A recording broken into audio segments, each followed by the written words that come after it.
abyss. On the rocky ledge lay a man, his leg pinned, his breath shallow. Hours had passed and the cold was closing in. Alone injured, he had little hope left. But then, out of the shadows appeared a shape no one expected.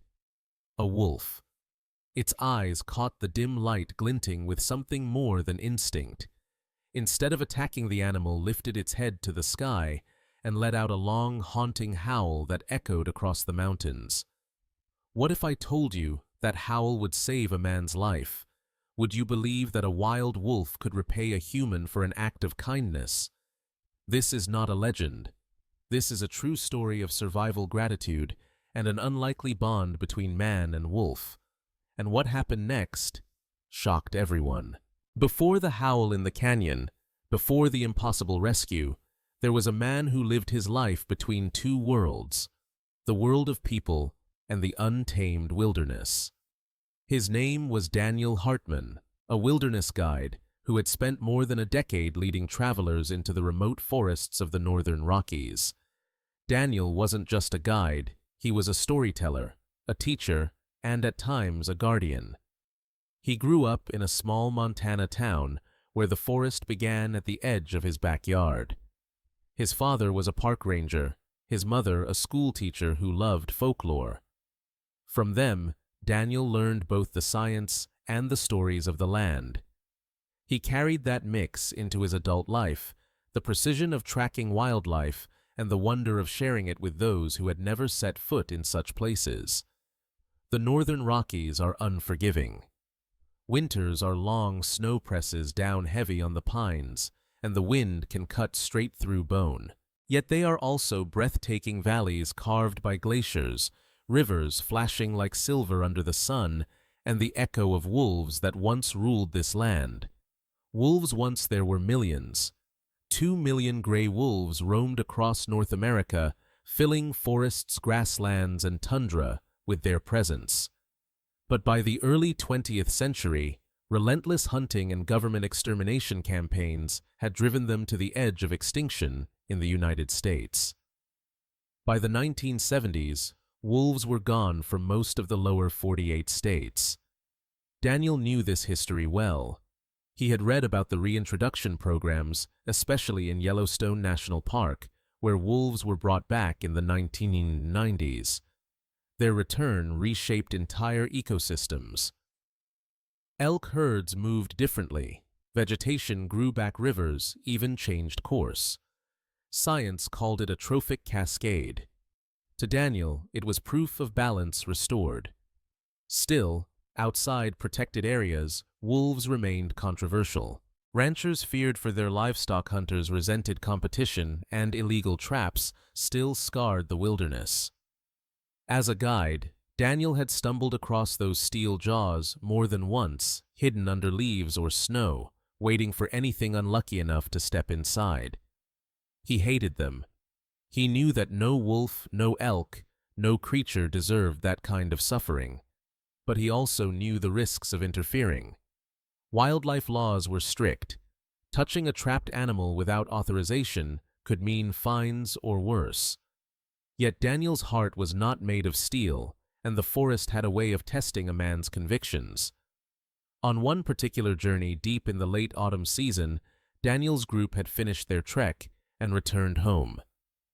He stayed behind, as he often did, to walk further into the canyons, to feel the solitude he craved. That was when the path of man and wolf would cross in a way neither would ever forget. The canyon was narrowing, the air turning sharper with every step Daniel took.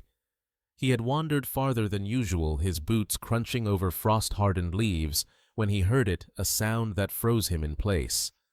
Not the distant cry of a bird or the rush of a river. It was closer, a ragged whimper. Cautious, Daniel followed the noise through the underbrush. His hand rested on the handle of his knife, not from desire to use it, but from instinct. Then, in a clearing dusted with snow, he saw its steel glinting cruelly in the weak sunlight. A wolf. Its leg was caught in the jaws of an illegal trap. Blood stained the snow steam rising from the animal's heaving breaths. Its golden eyes snapped to Daniel wide with pain, but also with something he couldn't name. Fear. Defiance. Maybe even a plea. For a long moment, man and wolf stared at each other, the air between them heavy with uncertainty. Daniel's first thought was to retreat. Wolves were dangerous, unpredictable. One wrong move, and those teeth could shred him. But then the sound came again, the low, pitiful whimper of an animal in agony. And suddenly, Daniel didn't see a predator. He saw suffering. He crouched slowly, speaking in a calm voice, though he knew the wolf couldn't understand the words. "Easy. I'm not here to hurt you." The wolf bared its teeth, a growl rumbling in its chest, but it didn't lunge. Its body was too weak, its energy drained.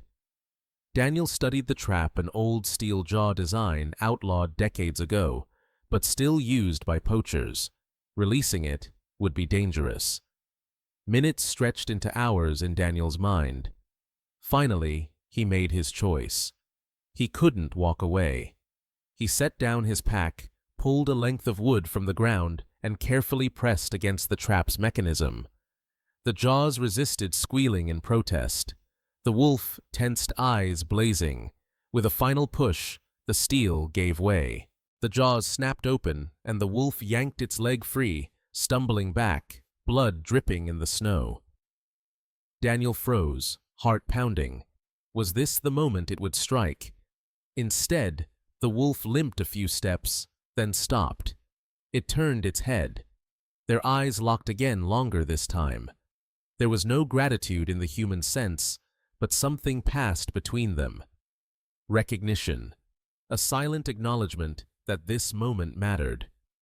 The wolf vanished into the trees, leaving Daniel alone in the clearing. But the memory of that gaze would stay with him, etched into his mind like the scar the trap had left on the animal's leg.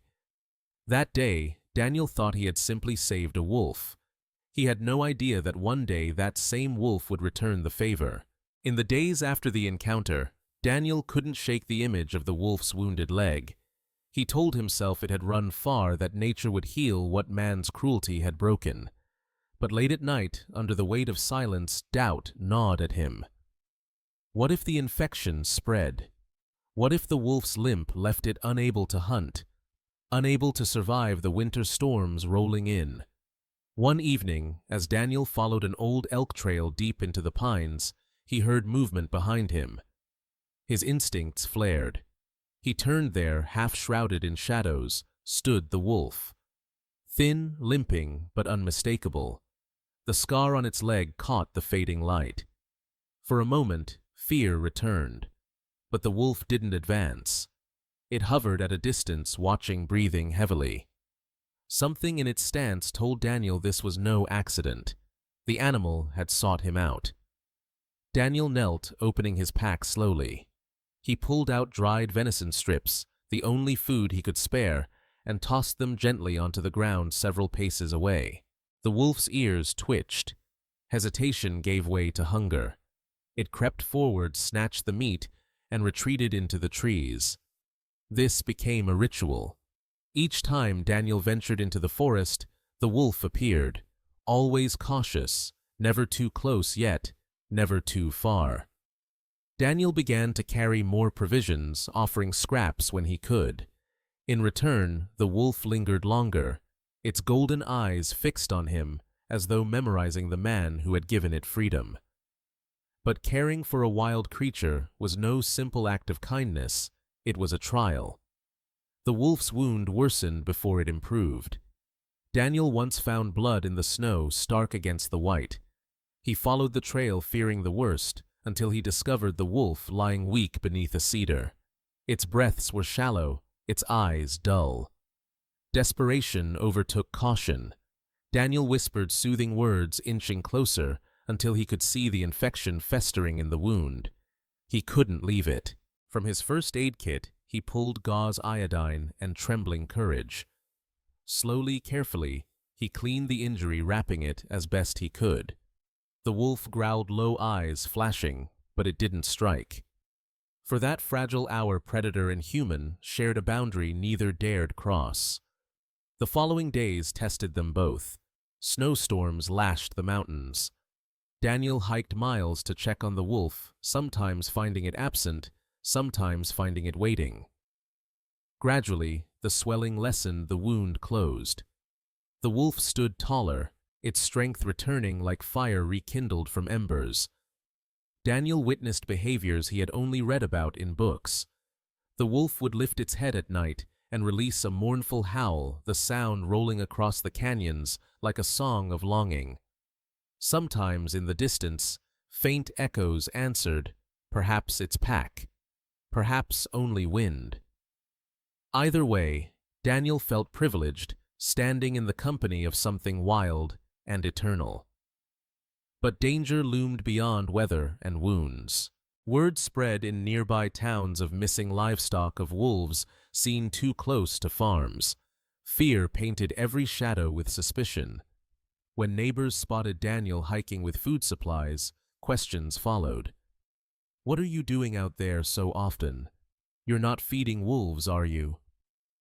He denied it, knowing the law forbade feeding or harboring a predator. Yet every lie weighed heavy. If officials discovered the truth, both he and the wolf could pay the price.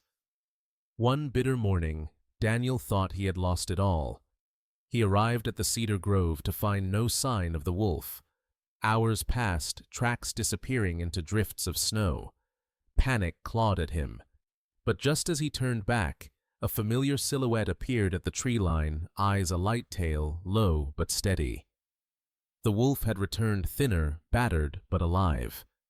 Relief surged through Daniel, almost knocking him to his knees. The bond was no longer imagined. It was real. Fragile, yes. Forbidden, perhaps, but undeniable. In saving each other from hunger, cold, and loneliness, man and wolf had forged something ancient, something both dangerous and sacred.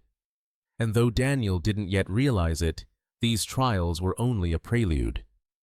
The true test, the storm that would push them both to their limits, was still to come. Winter in the northern Rockies is not just a season, it is a force. The snow comes heavy, relentless, burying trails and silencing rivers. Storms can arrive without warning, dropping walls of white that erase the world in minutes. Daniel had endured many winters, but this one would test him in ways he never imagined. It began with a distant rumble like thunder, but deeper. The sky turned an eerie gray-green, clouds rolling over the ridges faster than he could follow. Daniel had been out longer than planned, tracking elk prints near the high canyons. When the wind shifted and snow began to fall sideways, he knew he was in trouble. He pulled his coat tighter, pushing forward toward familiar paths. But visibility dropped to almost nothing. Pine trees' blurred shadows melted into white. Each step became heavier, his breath sharper in his chest. The storm was swallowing him whole. Then movement. Out of the storm's chaos, a figure appeared, the wolf. Stronger now, its scar barely visible beneath thick winter fur. It stood with ears pinned back against the wind, eyes locked on Daniel. Daniel hesitated. Could he trust the animal to guide him? Or was this only coincidence? But when the wolf darted forward, stopping to glance back, the answer was clear. It wanted him to follow. And so he did. For hours they battled the blizzard together. The wolf led along ridges Daniel barely recognized, weaving through drifts and frozen gullies. When Daniel stumbled, the wolf circled back, barking a short, urgent sound, half warning, half command. It was as if the animal understood the stakes. At one point, Daniel collapsed against a snowbank, his body shivering uncontrollably. His vision blurred, darkness tugging at the edges. Hypothermia was near. He thought of his father, of stories told by the fire, of warnings that winter claimed the careless. He thought this might be the end. But then he felt warmth, rough, unexpected. The wolf had pressed close, its body shielding him from the wind, its breath hot against his face. For long minutes, man and predator huddled together, sharing what little heat could keep life burning. With renewed strength, Daniel pushed himself up. "Not yet," he whispered through chattering teeth. "Not yet." The wolf howled once, a piercing cry that cut through the storm, and moved again. Daniel followed, stumbling but determined. At last the storm began to break. The sky lightened, snow still falling, but softer, less punishing. In the distance, Daniel saw it, the outline of a hunter's cabin, abandoned but sturdy. The wolf had led him there. Inside, Daniel lit a fire, his hands trembling as warmth returned to his body. Outside, through the frost-covered window, he saw the wolf. It stood in the snow, silent, watching. No chains bound them, no words passed between them. Yet in that moment, Daniel knew they had crossed a threshold few humans ever would. The wolf turned and disappeared into the forest, its silhouette fading into the storm's last veil. Daniel was left with the fire's crackle, and a truth he couldn't deny: this animal had saved his life. By spring, the snow began to melt. Rivers roared with fresh runoff, and green shoots pushed through the forest floor. For Daniel, the change in seasons brought relief, but also a new kind of tension. The wolf had grown stronger, its winter coat sleek and thick, its limp barely noticeable. It no longer appeared weak or desperate. Instead, it carried the presence of what it truly was: a wild predator, powerful and commanding. And people noticed. Neighbors began to whisper. Hikers claimed they'd seen Daniel walking in the forest with a wolf trailing behind. Farmers muttered about missing calves, quick to blame predators that wandered too close. Rumors spread faster than truth ever could. One afternoon, a ranger knocked on Daniel's door. The man's uniform bore the patch of Montana Fish, Wildlife and Parks. His words were firm, if not hostile. "We've had reports. You haven't been feeding wolves, have you?" Daniel swallowed, careful with his reply. "No," he said. "I respect the laws." The ranger's eyes lingered on him, as though weighing the honesty in his voice. Finally, he gave a curt nod and left. But the warning hung heavy in the air. The truth was, Daniel had crossed a dangerous line. Wolves were protected under federal and state law. Feeding them, treating them, even creating regular contact could be seen as harassment of wildlife. Penalties ranged from steep fines to jail time. More than that, if officials believed the wolf had grown dependent on humans, they might capture it, or worse. Daniel wrestled with guilt. He never wanted to tame the animal, never sought to make it his. His help had been an act of mercy, nothing more. But the bond was undeniable. Each time he entered the forest, the wolf found him. And each time, Daniel felt the pull between his heart and the law. The conflict deepened when local ranchers held a meeting. They were angry, demanding protection for their herds. "If the government won't do something," one shouted, "we will." Eyes turned toward Daniel, suspicion sharp. He was the outsider, the man too comfortable with predators. That night, Daniel couldn't sleep. His cabin walls felt like a cage, the weight of community pressure pressing in. He stepped outside into the cool night air.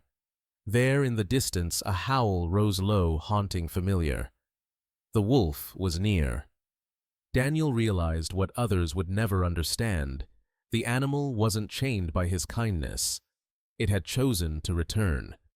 But choice or not, danger was closing in. The world of men would not allow this bond to last. And deep down, Daniel knew the wolf was changing too. Its eyes no longer held weakness, but the restless spark of a creature meant to roam free, to lead, or follow its own kind. It was growing beyond him, beyond the fragile shelter of their secret connection. The day was coming when Daniel would face the hardest decision of his life. The weight of choice had been pressing on Daniel for weeks. Each time the wolf appeared at the edge of the trees, strong and proud. Again Daniel felt the same mixture of awe and dread. He knew what the law demanded. He knew what the neighbors whispered. And most of all, he knew what the wolf itself needed. It was no longer the injured creature he had freed from iron jaws. It was no longer the fragile shadow he had tended through winter storms. This wolf had become what it was meant to be, wild, resilient, untamed. And so Daniel prepared himself for the inevitable. One morning he rose before dawn. The air was cool, the sky painted in faint hues of silver and rose. He packed little, just his knife, his canteen, and the strength to let go. He walked into the forest until he reached the ridge where he and the wolf had first locked eyes months ago. He didn't have to wait long. From the shadows the wolf emerged head high, eyes steady. For the first time Daniel noticed how large it had grown. Its shoulders rippled with muscle. Its stance carried the quiet authority of a creature ready to lead. Daniel's throat tightened. "You don't belong to me," he whispered. "You never did." He knelt, opening his pack one final time. Inside, he had placed the last of his dried meat, a silent offering. The wolf stepped forward, cautiously took the food, then paused. It didn't retreat immediately. Instead, it lingered, eyes fixed on Daniel with a depth that felt almost human. Tears burned Daniel's eyes. He forced himself to stand, to raise his arm toward the horizon, where the forest stretched endless and free. His voice cracked as he spoke. "Go. Live your life. Run where you're meant to run." The wolf didn't move at first. Then it lifted its head and released a long, haunting howl. The sound pierced the morning air, rolling across the valley like a farewell carved into the sky. Slowly, the wolf turned. Step by step, it moved toward the trees, its body swallowed by the shadows of pine. But just before disappearing completely, it stopped. It looked back. For one suspended moment, time held still. Daniel saw not just an animal, but a partner in survival, a witness to his own humanity. That gaze carried everything they had endured: the trap, the storms, the nights of fear and hope. Then the wolf vanished. Daniel stood alone on the ridge, the silence around him deeper than any he had ever known. His chest ached, but he understood. This was the cost of respect, to let the wild remain wild, even when it tears your heart apart. As he walked back to his cabin, the forest felt different, emptier, but also fuller, as if the bond remained even without presence. He would never forget the wolf. And though he believed this was the end, fate was not finished with their story. Months passed. Spring gave way to summer, and summer to the early chill of autumn. Daniel carried on with his guiding work, leading groups through the mountains, but something was missing. Every bend in the trail, every howl carried on the wind, reminded him of the wolf he had set free. Life, however, has a way of weaving stories back together when least expected. It happened during a solo trek late in the season. Daniel had hiked alone into a narrow canyon to scout for a new route. The day had been clear, but weather in the Rockies turns fast. A sudden rock slide broke loose above him. The ground trembled. Stones crashed down, one striking his shoulder, another pinning his leg. When the dust cleared, Daniel lay trapped against the canyon wall, pain searing through his body. He tried to move, but the rock wouldn't budge. Hours slipped away. The sun sank. Cold crept in, cruel and steady. He called out, but no one was near enough to hear. As darkness closed in, despair took hold. He thought of his family, of unfinished stories, of the wolf he had released to freedom. "Maybe this is how it ends," he whispered. Then from the mouth of the canyon came a sound he knew better than any, a howl. Daniel's heart jolted. Out of the shadows stepped a wolf, strong, commanding eyes glowing gold in the fading light. The scar on its leg caught the moon's reflection. It was him. The same wolf he had freed, the same wolf he had let go. The wolf didn't approach recklessly. Instead, it tilted its head back and howled again, loud, long, piercing the night. Minutes later, faint echoes answered. Not wolves this time. Human voices. Search and rescue teams had been combing the area. They heard the sound, traced it, followed it through the canyon's maze. Within the hour, flashlights cut through the darkness. Rescuers freed Daniel from the rock and carried him to safety. As they worked, Daniel looked past the beams of light. On the ridge above the wolf stood watching. Their eyes met once more, and in that gaze lay something beyond explanation, recognition, memory, a silent bond forged through suffering and survival. The rescuers never noticed the animal slip away. By the time Daniel was lifted onto the stretcher, the ridge was empty, the night silent again. But Daniel knew. He had not been alone. Back in town, word spread quickly. People marveled at the coincidence, though few believed the wolf had truly been involved. But Daniel didn't argue. Some truths weren't meant for debate. For him, it was enough to know the circle had closed. The life he had saved his in return. From that day on, Daniel's respect for the wild grew even deeper. He guided with more reverence, teaching hikers not only about the beauty of the land, but about the fragile, powerful ties that connect all living things. And every now and then, when the moon was high and the valleys echoed with distant howls, Daniel would pause, smile, and whisper into the night, "Thank you." Every story leaves behind a lesson. This one, carved in snow and scars, reminds us of something ancient and enduring. The bond between humans and the wild is fragile, but it is real. Daniel's journey with the wolf was never about ownership, never about control. It was about recognition, one life, seeing another one act of mercy, returned in a way no one could have imagined. The lesson is simple, yet profound. Kindness ripples.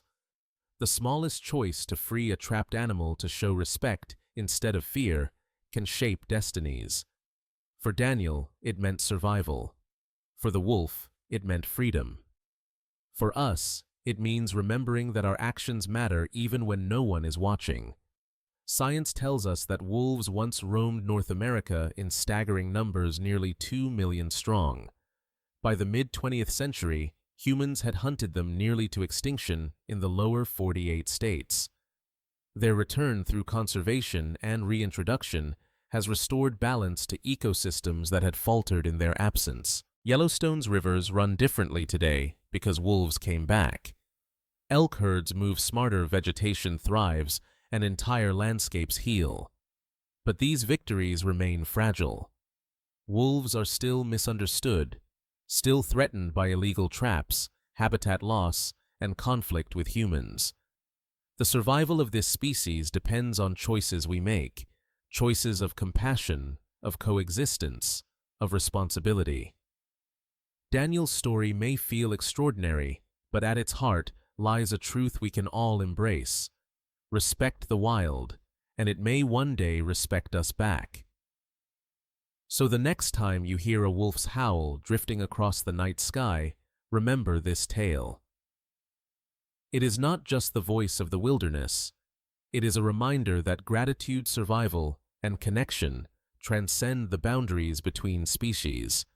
And as Daniel himself would tell you, sometimes the life you save is the one that saves you.